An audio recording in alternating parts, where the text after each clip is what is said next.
Check करूंगा, सौरभ भी check करेगा, अजिंक्य भी करेंगे, दीपक भी करेंगे, पूरी टीम स्कूलों पे जाके चेकिंग करेगी। सब लोग ग्राउंड पे उतरेंगे। एग्री कर रहे हैं सब लोग? पीछे स्कूल जाएंगे अगले कुछ दिनों में, 2 महीने का टाइम दे रहे हैं। हम लोगों ने बहुत स्कूल पहले भी विजिट किए हैं। 2 घंटे का समय लगता है एक स्कूल अच्छे से कवर करने में, 2 घंटे का समय लगता है। और अब सीजेपी के नाम से जाओगे तो दीप के 15 दिन बोल रहे हैं, 5 दिन में स्कूल बन के तैयार हो जाएगा। बस हमको वहां पे पहुंचना है।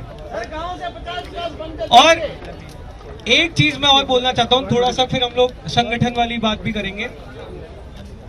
बहुत लोग हमसे पूछ रहे हैं कि भाई हम किस नाम से जाएं, हमारे पास तो कोई पद नहीं है, हमें कोई पता नहीं है कि सीजेपी क्या है, कहां है, कैसे है। जो इस समय झारखंड में प्रोटेस्ट कर रहे हैं वो सब सीजेपी के लोग हैं। जो इस समय जयपुर में जैन अल्फा के बच्चे अपने स्कूलों के लिए प्रोटेस्ट कर रहे हैं, सब सीजेपी के लोग। हमें कोई पद वद की, कोई टैग की जरूरत नहीं है। जो भी लोग देश के स्कूलों के लिए सीरियस है वो सब सीजेपी के लोग हैं। कोई डरने की जरूरत नहीं है। पूरी हमारी लीगल टीम भी तैयार है, रत्ना है यहाँ पर मौजूद। हर स्टेट में हमारी लीगल टीम रेडी हो रही है, हर स्टेट में हमारी लीगल टीम रेडी हो रही है। कोई परेशान नहीं करेगा। हम तो स्कूल ठीक कराने जा रहे हैं। स्कूल ठीक कराने में किसको दिक्कत हो सकती है? फिर भी अगर किसी को दिक्कत हो तो हमारी टीम रेडी है इस बार। इस पर मैं और एक चीज कहना चाहता हूं। अभी हमारी एक वर्किंग कमेटी की अनाउंसमेंट हुई है, उसके बाद कई लोगों को अगर लग रहा है मेरे पास कोई पद नहीं तो मैं काम क्यों करूं, मेरे पास कोई पद नहीं तो मैं आंदोलन का हिस्सा क्यों बनूं। जब आप लोग पहली बार जंतर मंतर पर आए थे, किसी के पास पद था? किसके पास पद था यहाँ पर? सीजेपी क्या थी? सीजेपी कोई पॉलिटिकल पार्टी है? कोई संगठन था सीजेपी इसके पहले? सीजेपी खाली एक पेज था, लेकिन इस पेज को आंदोलन बनाया आप लोगों ने। और इन लोगों को मुझे पूरा पता है, पूरा यकीन है, क्योंकि जंतर मंतर पर बिना पद के आप लोग रात रात भर जाग रहे थे, बारिश में बैठे हुए थे, कड़ी धूप में बैठे हुए थे। तो वहां पर तो किसी के पास पद नहीं था, फिर भी लोगों ने खुद को झोंक दिया था, देश की सेवा के लिए झोंक दिया था, इस देश की शिक्षा व्यवस्था को बदलने के लिए झोंक दिया था। तो आगे भी हमें इसी जुनून के साथ काम करना है। और टीम एक्सपांड होगी तो सबको उसमें रोल जरूर मिलेगा, रोल जरूर मिलेगा। देखिए बहुत बड़ा आंदोलन बन चुका है, ये पूरे देश भर में फैलना है। तो कहीं पर भी जल्दबाजी मत करिए कि नहीं मुझे पद नहीं मिल रहा है, या मुझे ये नहीं मिल रहा है, मुझे वो नहीं मिल रहा है। जल्दबाजी मत करिए। कई बार क्या होता है ना, हम जल्दबाजी कर देते। पेशेंस। 36 दिन बैठे हुए थे हम, जब हर इंसान कह रहा था कि इस्तीफा नहीं मिलेगा, क्यों बैठे हुए हो, फिर भी बैठे हुए थे। पेशेंस दिखाया था, रेजिलियंस दिखाया था, और उसके बाद वो हुआ जिसकी हमें भी उम्मीद नहीं थी। मुझे भी नहीं लग रहा था इस्तीफा आएगा, मैं सच बोलूं तो। और आपको अगर झूठ लग रहा होगा ना, एक रिपोर्टर का मुझे कॉल आया था ठीक 1 रात पहले, पूछ रहा था भाई क्या लगता है इस्तीफा होगा। मैंने कहा भाई मुझे तो पता नहीं। तो कहता बेटा क्यों है? मैंने बोला इस्तीफा देना ना देना उनके हाथ में, मेरा काम है लड़ना, मैं लड़ूंगा, मैं पीछे नहीं हटूंगा। मेरा काम है लड़ना, मेरा काम है कोशिश करना, और मैं कोशिश करते रहूंगा। मैं लड़ूंगा, मैं यहाँ से हटूंगा नहीं। अगर मुझे यहाँ से हटाना है तो पुलिस को गिरफ्तारी करना पड़ेगा। तो मुझे फर्क नहीं पड़ रहा था कि सरकार इस्तीफा देगी या नहीं देगी, हमारा काम है कोशिश करना। तो वही इंटेंशन के साथ हम लोगों को लग रहा है अगले 2 महीने के लिए।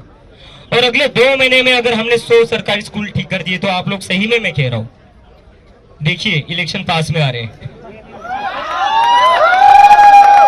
इलेक्शन आ रहे हैं, और इलेक्शन भी ऐसे स्टेट्स के आ रहे हैं जहां से बस उस स्टेट की सरकार डिसाइड नहीं होती है, केंद्र की भी सरकार डिसाइड होती है।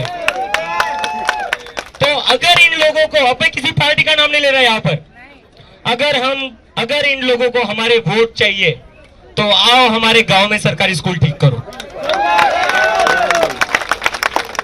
आओ हमारे गांव में हमारे बच्चों के लिए बेंच लगाओ, स्कूल में बच्चों के लिए पानी की सुविधा करो, स्कूल में वहां पर वॉशरूम ठीक करो, और कोई भी बच्चा पैदल ना जा पाए स्कूल को। क्यों जाए 5-7 किलोमीटर पैदल? किसी मिनिस्टर का बच्चा जाता है क्या पैदल स्कूल को? इनके बच्चे तो जाते होंगे वीआईपी सिक्योरिटी में, स्पेशल कार जाती होगी इनको छोड़ने के लिए। तो गांव में रहने वाले बच्चे क्यों 7-7, 8-8 किलोमीटर पैदल जाते हैं? मॉनसून में जा रहे हैं, अभी मैं देख रहा हूं महाराष्ट्र में जहां की वीडियोस आ रही है, बरसात में लड़कियां वहां पर 7-7, 8-8 किलोमीटर पैदल स्कूल में जा रही है। किसी मंत्री की बेटी जाती है? जिन मंत्री का इस्तीफा हुआ धर्मेंद्र प्रधान जी, उनकी बेटी तो खुद बोस्टन में बैठी हुई, जहां से मैं आ रहा हूं। तो इनके खुद के मंत्रियों के जो बच्चे हैं, जब वो ऐशो आराम की जिंदगी जीते हैं, तो हमारे गांव में जो बच्चे हैं उनके लिए ऐसी जिंदगी क्यों?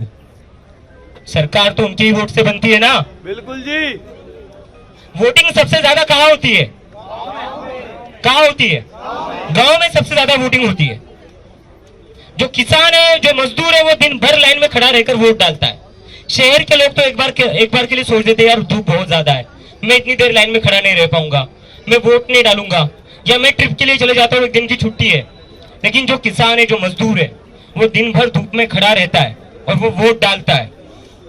और जो इंसान, जो औरत सरकार बनाती है, उसी के बच्चों को अच्छी स्कूल नहीं मिलती है, उसी के बच्चों के स्कूल में वॉशरूम्स नहीं होते, बैठने के लिए बेंचेस नहीं होती है, बोर्ड्स नहीं होते, टीचर्स नहीं आते। और जिनको ये चुनकर भेज देते हैं, उनके बच्चे चले जाते हैं अमेरिका पढ़ने के लिए। तो ये बंद करना है।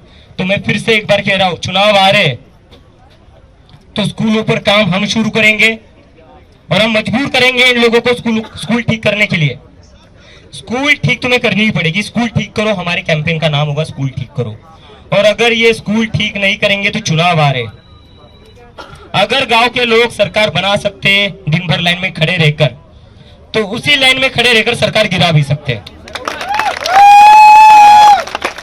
और अब किसी को अगर बोलना है कि नहीं सीजेपी पॉलिटिकल हो रही है, सीजेपी राजनीति करिए, कर रहे हैं राजनीति, करेंगे राजनीति, क्योंकि इस देश की शिक्षा जो है वो राजनीति है, वो पॉलिटिक्स से है। और हम चाहते हैं कि देश की राजनीति जो हो वो शिक्षा पर हो। तो करेंगे हम राजनीति, करेंगे हम पॉलिटिक्स। और हम चाहते हैं कि इस देश की पॉलिटिक्स में शिक्षा पर बात हो, बेरोजगारी पर बात हो, हेल्थ केयर पर बात हो, हिंदू मुसलमान पर बात न हो। क्या किया इन लोगों ने हिंदू मुसलमान में बांटकर? क्या हिंदुओं के बच्चों के लिए अच्छे स्कूल बना दिए? बनाए इन्होंने? वो भी नहीं किया इन लोगों ने। इतना हिंदू मुसलमान करते रहते हैं। क्या किया आपने? एक भी स्कूल नहीं बना पाई ये अच्छा, जहां पर ये बता सके कि देखिए कितना आलीशान स्कूल बना दिया है। इनसे अपने हेडक्वार्टर्स पूछोगे तो 100 हेडक्वार्टर्स दिखा देंगे, ये लाखों दिखा देंगे। तो यही है कि सीजेपी एक पब्लिक प्रेशर ग्रुप है, लेकिन वो ऐसा पब्लिक प्रेशर है जो इस देश की राजनीति को बदलेगा। अभी हम राजनीति में उतर नहीं रहे, लेकिन राजनीति उसके बाद भी बदल कर रहेंगे हम।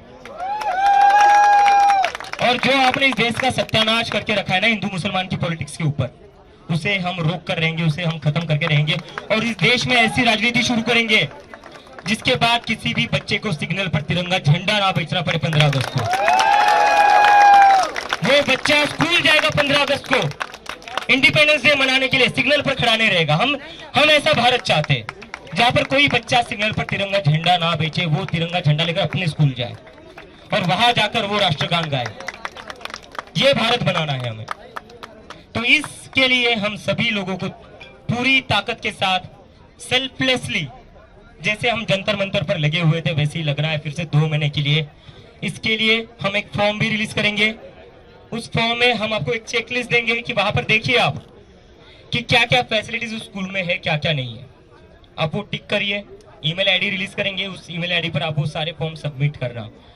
और पेरेंट्स, जितने भी पेरेंट्स हैं, मैं आप सभी लोगों से रिक्वेस्ट करता हूँ, खास करके जो गांव में आप मीडिया वाले शूटिंग कर रहे हैं, ये इंडोर होने वाली थी सारी बातें, बट शुक्रिया इन भाजपा वालों का जिन्होंने धमकाया।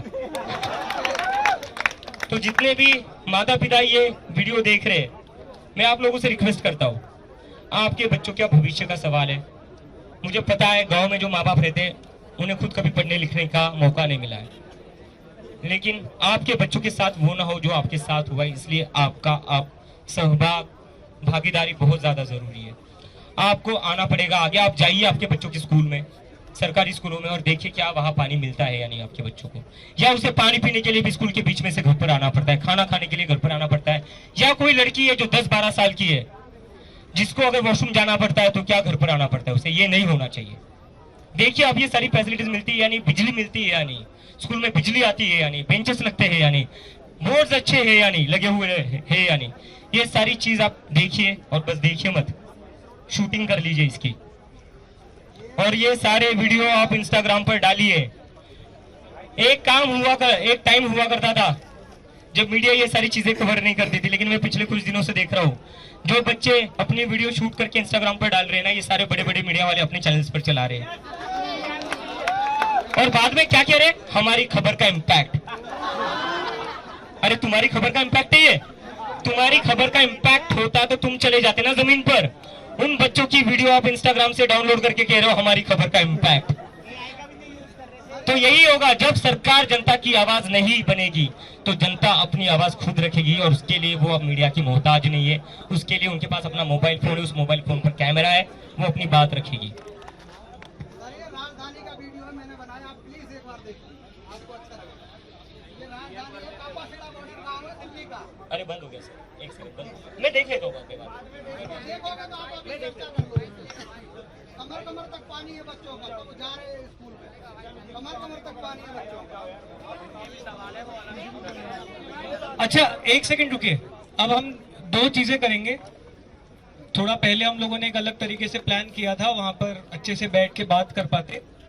अभी हम लोग सबसे पहले खुद को जोन में बांटेंगे, ठीक है? हम लोगों ने 4 जोन बनाए हैं, north zone, west zone, south zone और east and north east zone. चारों जोन के स्टेट्स अजिंक्य, दीपक भाई एक बार आप लोग बता देना कौन कौन से स्टेट किस किस जोन में है।